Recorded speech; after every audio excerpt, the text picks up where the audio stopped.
Hello everyone and welcome to my channel. Today's video is going to be about Vsync and Gsync. So we'll talk about different conditions and when Vsync and Gsync are useful. Look at that sim, by the way. Holy, look at that sim. We live in good times, guys.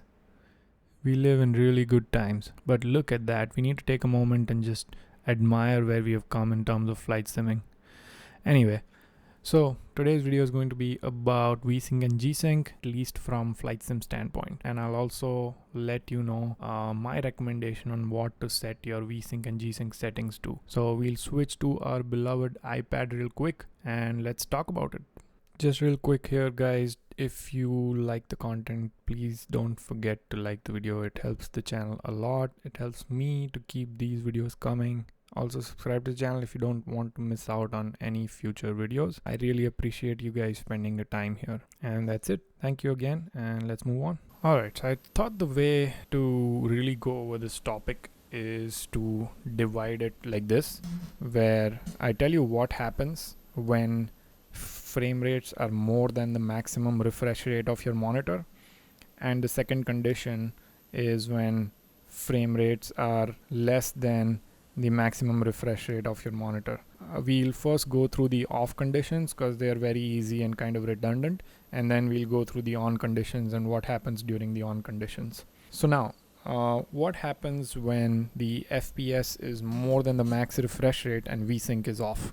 It's very obvious. So that means that you have a lot of frames being rendered by the GPU, but your monitor is only able to update so many frames. So what will happen is the monitor will try to show different frames together, and that's basically why you have screen tearing. So you'll have a lot of screen tearing depending on how high your FPS is compared to your max refresh rate. You'll have a ton of screen tearing and kind of like a stuttery, just jittery sim. Same thing with Gsync off as well. This is no different here. So same as now. What happens when your FPS is less than the max monitor refresh rate and your Vsync and Gsync is off? So for this case, let's say your monitor is 120 Hz and you're getting 150 FPS. Same thing here. For this case, let's say your monitor is 120 Hz but you're getting 60 FPS. So if this is the case, what will happen is, since the GPU rendered frames are less than what the monitor can render or how many times the monitor is refreshing, it's going to show you repeated frames. So for example, let's say the GPU has rendered these 4 frames, but my monitor can update this fast. Okay, so what it's gonna do is it's gonna show this frame here, again it's gonna show this frame here, again it's gonna show this frame here, and then it'll show this frame here. So you see what I'm saying, right? You'll just have repeated frames being shown, which is not a huge problem. Like sometimes it won't even be noticeable, but in an ideal setup this should not happen, because when you have repeated frames showing up, you will have this kind of stuttery, jittery sim. This case will be same as Vsync off here as well. Hopefully that makes sense. Okay, so that covers all the off conditions, which I would advise that nobody should be doing this. So you know what, I'm gonna change my color here. You should not be running this. So that's one of my recommendations right away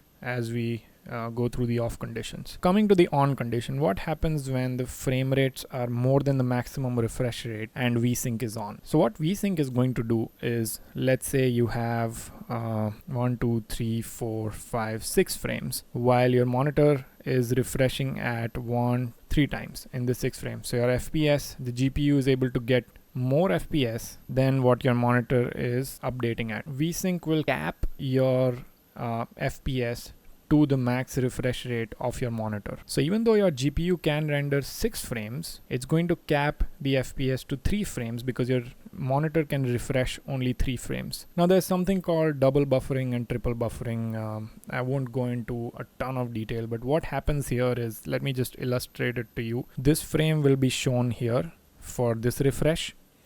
The second frame is going to just wait for the next refresh. So this second frame will basically be shown in the next refresh. Now this frame is already rendered, so it has to again wait for the next refresh. So this frame will be shown in next refresh. Now what I talked about double buffering and triple buffering, what it means is, instead of just throwing away frames, Vsync will have a buffer. So it will store the latest 2 frames in a buffer, and the latest one from that buffer will be shown in the next screen refresh. So when Vsync is on and FPS is more than max refresh rate, your FPS is going to be capped at the max refresh. So 120 Hertz, and let's say your GPU is able to render 150 frames, it's going to still cap it at 120 FPS. So this leads to a nice sync in your refresh rate and your FPS, in case you're getting more performance than what your monitor is capable of displaying. Okay, we can talk more about double and triple buffering. Triple buffering is something you enable in NVIDIA control panel. It leads to a smoother image, because you can imagine that if two buffers are being stored, you would have a smoother image. But then again, this is where latency comes in, right? This is where Vsync related latency comes in, because the frames are having to wait for the next refresh on your monitor so that it can be displayed, which means the input that you might have given on this frame, on this frame, will be shown a little bit later. The input that you might have given on this frame will be shown on the next refresh a little bit later. And I've covered the calculation of how much latency gets added, and I can tell you that the latency added is not much. So you do not have to worry about latency that Vsync adds. So now right away, just going over my recommendation here, I would highly recommend enabling Vsync for something like flight sims. Okay, definitely recommended.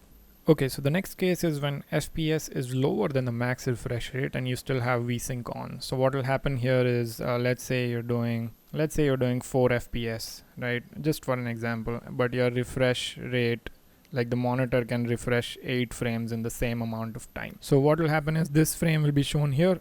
This frame will again repeat and be shown here.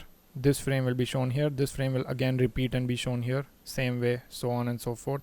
So you see that the behavior is kind of similar to the Vsync off behavior. Now there's some complexity involved here, but we'll just keep it simple and say that the behavior is very similar to off, and what the result of this would be a lot of stuttering. I would still recommend turning Vsync on just for the benefit that you get on the cap side, because you definitely want Vsync for the cap. Okay, some of you might not have Gsync at all, so then you will just have to deal with this repeated frames. Some of you that have Gsync, you will be interested in what happens with Gsync. So when Gsync is on and your GPU is rendering more frames than what your max refresh rate is, if only Gsync is on, it's not going to be able to do anything. Okay, so let's say your refresh rate is 120 Hertz and you're getting 150 FPS, you will still be seeing screen tearing, because Gsync is not something that can handle what happens above the max refresh rate. Okay, so this will be exactly same as having Vsync off, or exactly same as having Gsync off.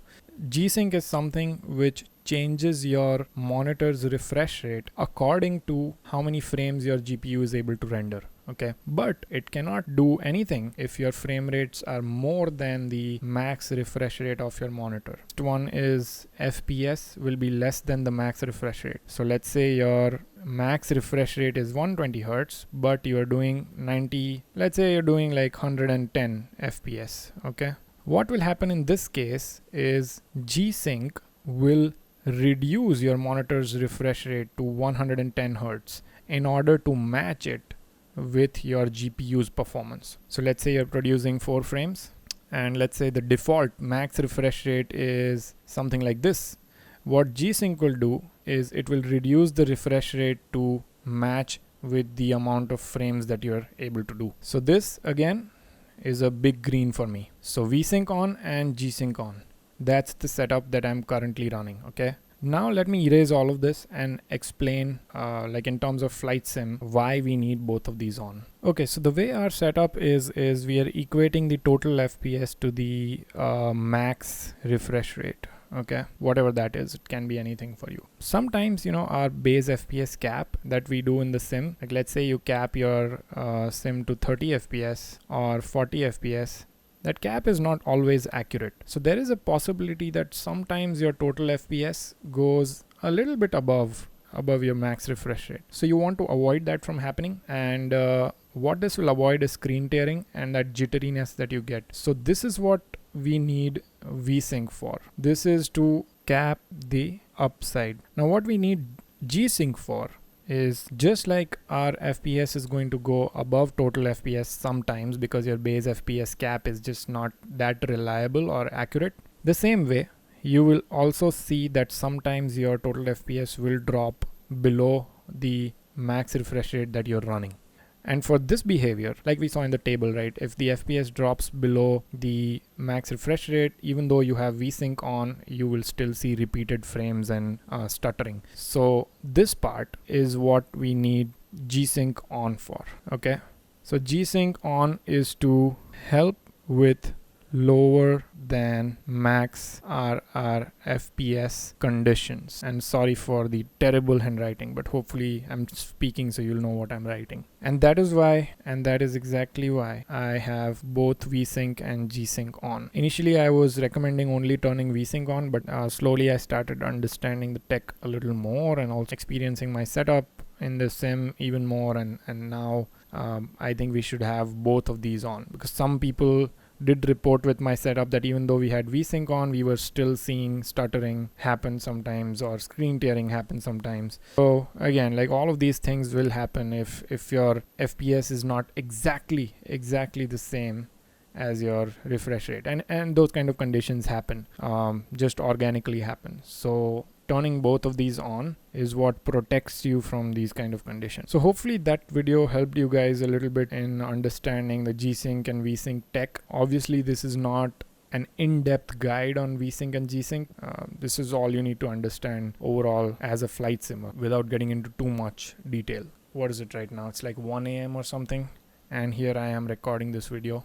Thanks a lot for all the response that you guys have given on the previous videos. I really appreciate you guys liking the video and commenting how you guys have been helped, or if you are still facing issues, just hop into the Discord and we help out a lot of guys there. I have really smart people on there on the Discord with all kinds of PC specs, low, medium and high. So yeah, let's level up your PC game, level up your sim game, you know. So thank you all again, and I'll see you guys on the next one.